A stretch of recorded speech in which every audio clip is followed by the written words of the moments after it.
Hey everyone, today we have the best news to update you on. Before we get started, make sure to subscribe to the channel and help us reach 10,000 subscribers. Write "Go All Blacks" in the comments. First news: Robertson has made 4 key changes to the starting 15 and 1 on the bench after the recent defeat at Ellis Park.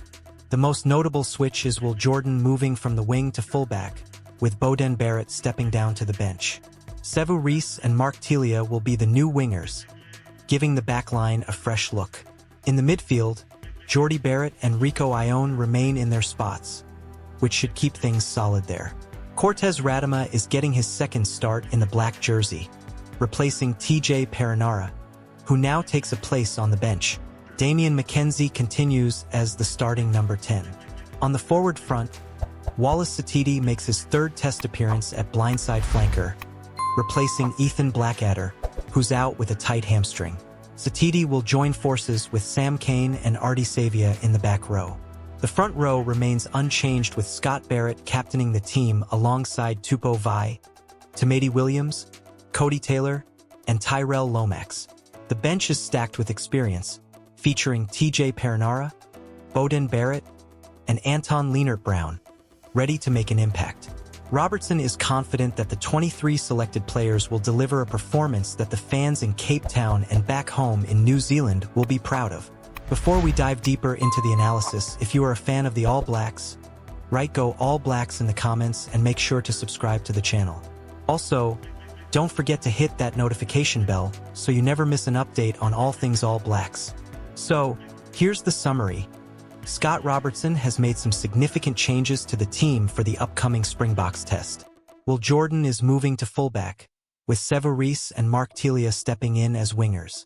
Cortez Radama gets a chance to start at halfback, and Wallace Satidi replaces the injured Ethan Blackadder. The bench is bolstered with experienced players like TJ Perenara and Beauden Barrett. Second news: the first test was a heartstopper, with the Springboks edging out the All Blacks 31-27 despite New Zealand holding a 10-point lead with just 15 minutes left on the clock. Now, with the Cape Town Stadium hosting the 108th edition of this storied rivalry, we're in for another roller coaster of rugby drama. The Springboks are on a high, aiming to extend their winning streak, while the All Blacks are desperate to bounce back and prove their mettle. Rassie Erasmus has made 7 changes to the Springboks lineup, including bringing in 19 Rugby World Cup winners. Meanwhile, Scott Robertson has adjusted his team, including adding experienced players to the bench to address the All Blacks' recent struggles in the final quarter of matches. Expect both sides to bring their A game, with fresh faces and strategic tweaks to turn the tide. The Springboks' tactical switch to a 5-3 bench split highlights their strategic depth, while the All Blacks' inclusion of key players like Beauden Barrett and TJ Perenara on the bench shows their commitment to finishing strong. The physical battle up front will be crucial, especially with top-class props Ox Ench and Tyrell Lomax going head-to-head in the scrums. In terms of key matchups, keep an eye on the back row duel between Jasper Wiese and Artie Savia, and the potential clash of the locks Eben Etzebeth and Scott Barrett. The performance of these players could well determine the outcome of this high-stakes encounter. As for the Springbok selection, Handré Pollard's return to the lineup is a major talking point. He's known for delivering under pressure, and he'll be pivotal in orchestrating the box attack. On the other side, Damian McKenzie's shift to the bench highlights the All Black strategy to harness experience late in the game. So, who's going to come out on top?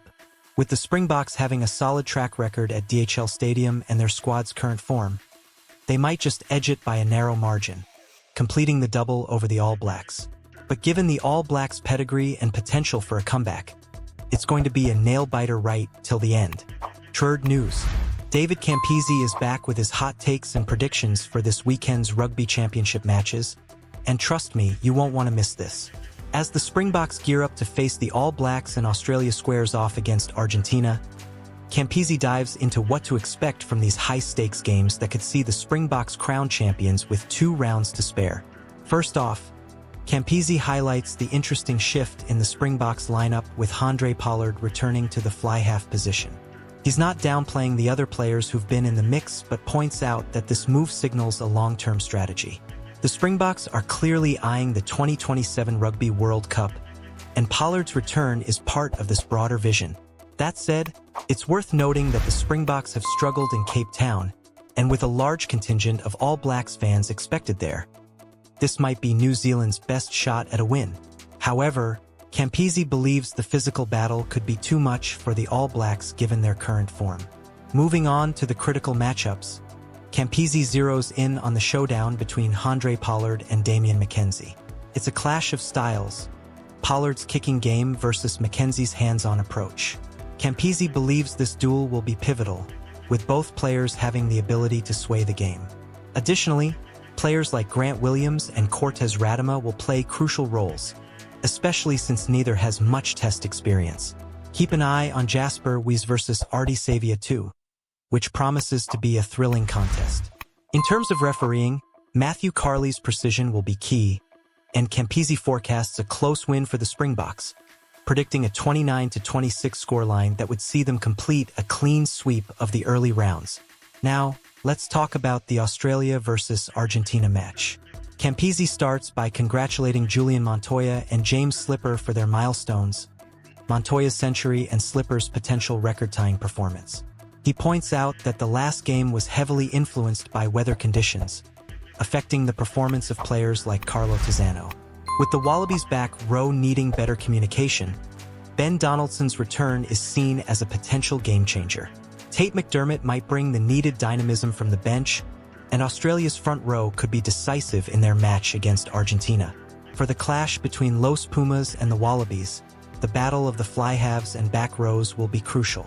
Tomos Albornoz might add some flair and control for Argentina, while Donaldson's versatility could be vital. Campese forecasts a tight game, with Australia edging out Argentina 25-22, thanks to their front row dominance. So, what's your take on these predictions? Do you agree with Campese's assessments, or think there might be some surprises? If you're a fan of the All Blacks, drop a Go All Blacks in the comments and hit that subscribe button with notifications turned on to stay updated with all things rugby. Your opinion matters, so let us know what you think about the upcoming games and who you believe will come out on top.